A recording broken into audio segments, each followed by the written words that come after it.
Hey, what's going on? Hey, what's going on, everyone? In today's video, I am going to be giving my 100-mile review of the Xiaonian.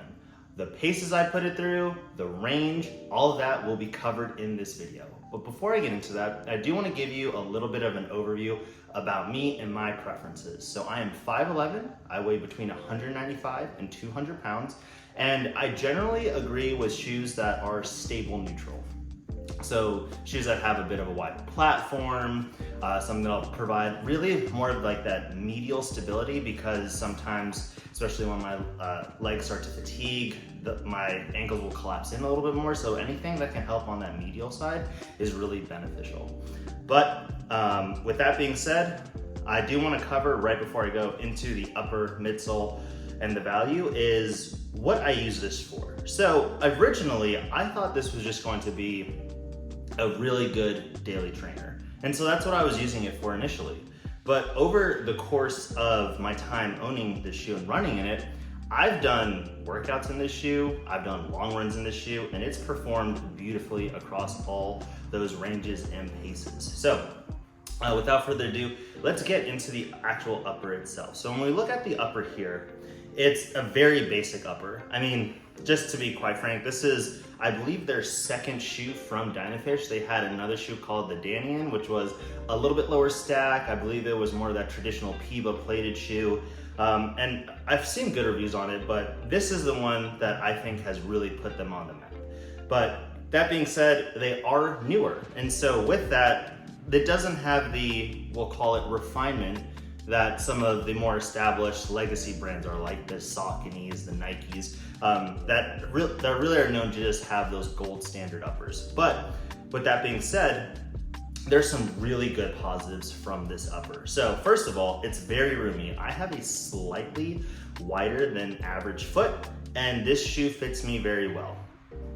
The length, some people, I've seen reviews say like the length, oh, I could probably go down a half size. I actually agree, but I would still recommend to go with your normal size. And the reason being is that, at least for someone like me, my toes get jammed a lot. And so with the slight extra room in this upper, it actually made it very comfortable.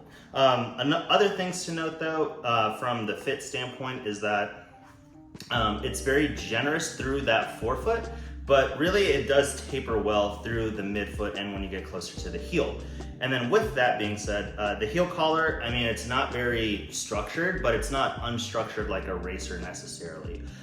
So nothing really to complain about with the way the uppers fit is. The materials, although it's not what you would consider a typical upper material, I actually really liked it because, I don't know if you can hear this, but it's got a pretty hard plastic overlay on it. And I think that actually does help maintain its structure, which does provide some support in that upper, because the upper isn't really necessarily giving or stretching the way a softer upper might do.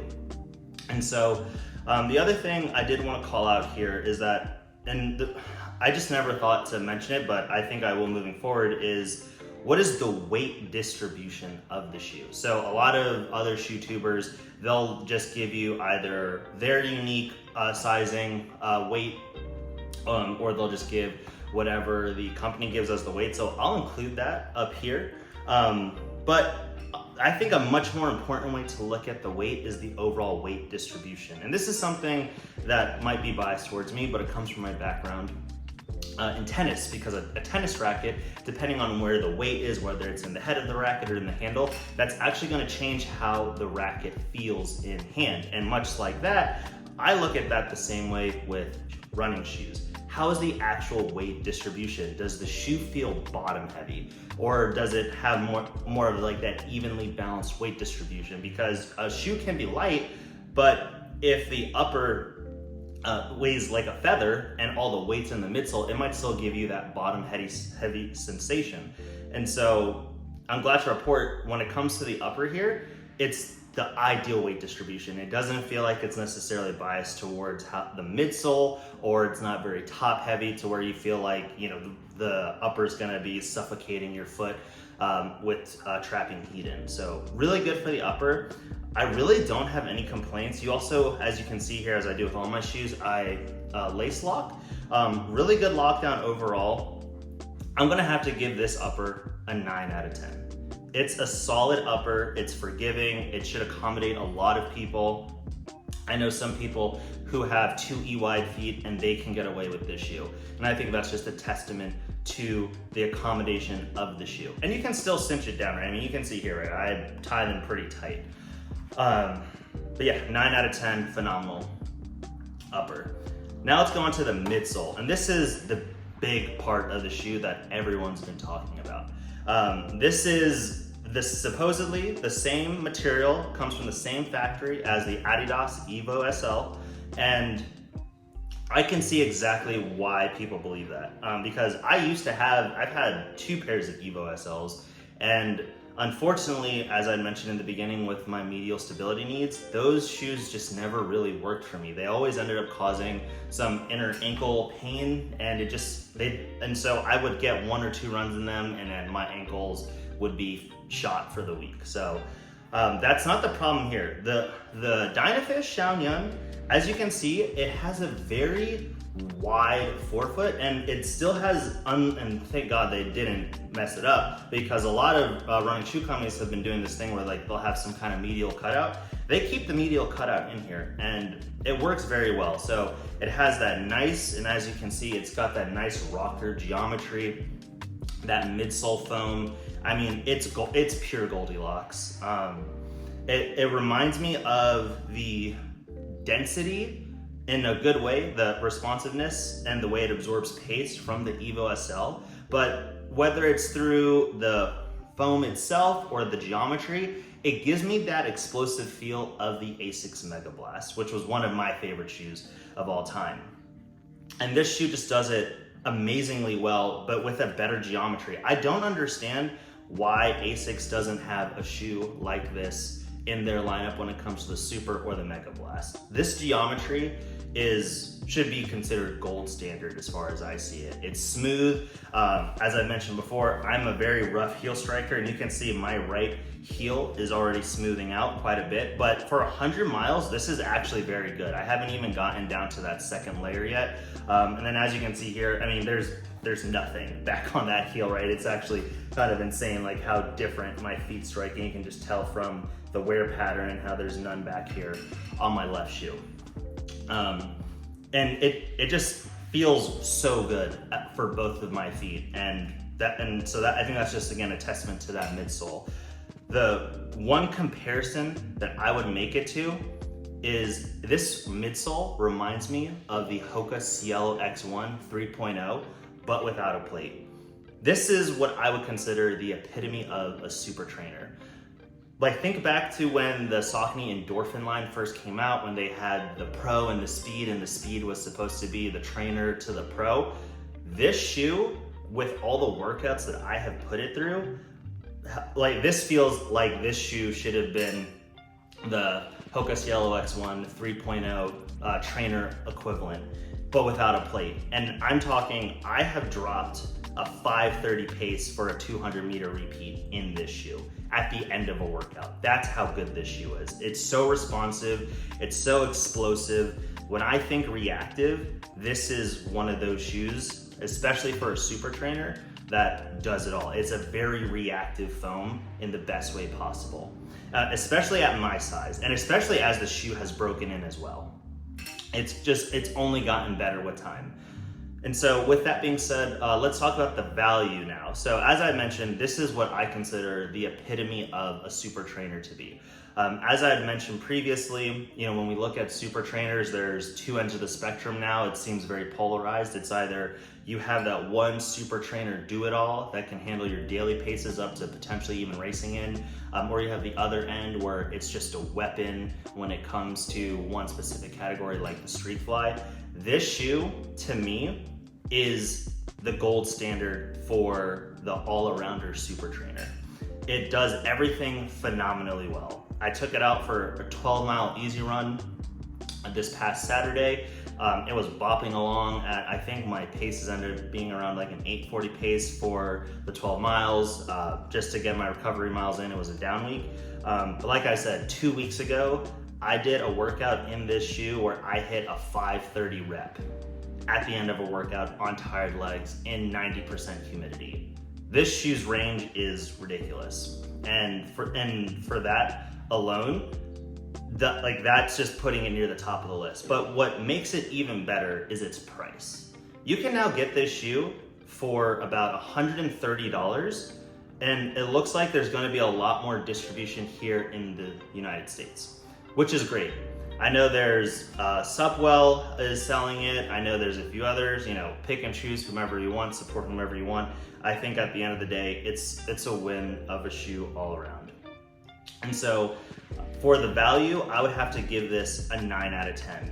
That price point is ridiculous. It's ridiculous. I don't, like, for $130 retail, this should be making bigger shoe brands really rethink their strategy, and makes me question the overall strategy moving forward. Much like how the Evo SL pushed the category towards having these lighter super trainers that were wrapped up in daily trainer packages, I think this shoe, especially as it gets more traction and distribution, because they are a smaller company, I think this is going to really disrupt the running shoe industry, especially as accessibility becomes better and better over time.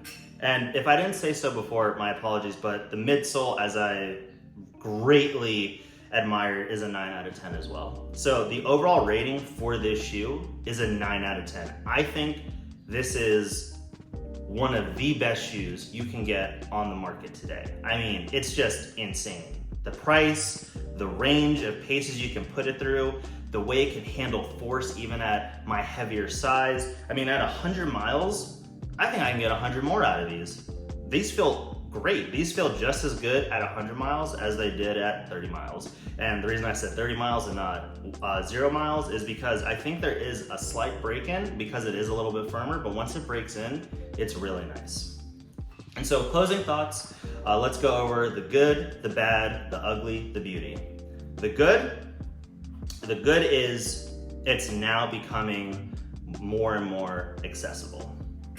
I think that now that they've got distribution figured out here in the States, and I know it's already up for pre-order on hobbyjogger.com, you can get this shoe starting in August for $130. That price point alone is crazy.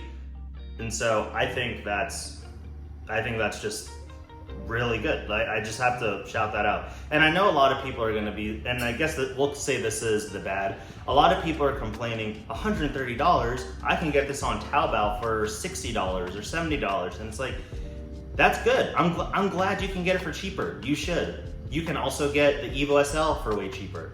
A lot of people do not want to go through the hassle of having to go through Taobao to order these shoes. So I think them just being readily available and accessible to order without going to go through agents, that is that's going to be the good and the bad, right? So the bad is that traditionally it was very hard to come by, and so I guess from there we'll go into the ugly. The ugly is the pricing, and the pricing is due to some pricing discrepancies that a lot of people we're trying to figure out, and I don't even think it's necessarily the fault of any of the sellers. I think it's just, one of the curses of a growing business. As someone who works in product for a manufacturer but in a different industry, getting volume discounts and actually forecasting inventory and what the overall transactions and sales are going to look like quarter over quarter, year over year, is very hard to nail down. And when you're first starting off, you need to be very fiscally conservative, because you want to get your product off the ground, but you also need to make sure that you have enough product and profit margin to make sure that you have your business that can stay afloat. But now that they've reached new levels and new heights with their distribution and their overall popularity over the last, I want to say it's probably been a little, it started back in, I believe, end of 2025. So I think, they're hitting like that 9-month mark, so 3 quarters in. I think I think that will be solved moving forward. And I mean, the fact that you can get it out for 130 and that's the new MSRP, phenomenal. But yeah, that was the one really ugly thing. You know, there are threads popping up. Oh, so and so is driving up the price, blah blah blah. I mean, as it turns out, it's just something that, you know, that small businesses struggle through, and unfortunately, you know, and credit to everyone who invested into making this shoe readily available. It's a real problem to figure out what pricing is going to be, and pricing changes over time. I mean, we've done it ourselves where I've worked, where we've had different pricing for the States versus Europe and Asia, and then over time we ended up being able to get to a point where we had a flat, lower price for everyone involved. So that was the one really ugly thing, but I think that is resolved now. And now the beauty. As I've mentioned before, I think this shoe is going to help change the running shoe economy market for the better. I mean, ever since COVID, we've heard everyone talking about, oh, distribution this, what is it, not tax import, well, I guess we'll say import taxes, tariffs, there we go, found the word. The tariffs are driving up pricing. I think this shoe really challenges that narrative by being able to not only, I mean, initially coming in at 150, for 150, this shoe was still a steal, mind you. That was still a phenomenal price. But then they dropped it $20 to $130. When was the last time anyone else remembers seeing a shoe dropping in price the longer it's been on the market, especially nowadays with you know, companies' prices are always going up and they rarely ever come down. So I think that's a beautiful thing with this shoe, and I hope it does challenge the running shoe industry as a whole. And I think it will only be for the betterment of everyone, whether it's us as the consumers and for those companies, and like making them more innovative and honest. I mean, again, $130 shoe that competes with the likes of the Mega Blast. I mean, again, this is easily one of my most highly recommended shoes. I have zero qualms giving this. I'll go so far as to say this is going to be a 10 out of 10 shoe. I mean, it's perfect for me, and I think it's going to be perfect for everyone else. So with that being said, thank you guys. I hope you guys enjoyed the review, and we'll talk soon.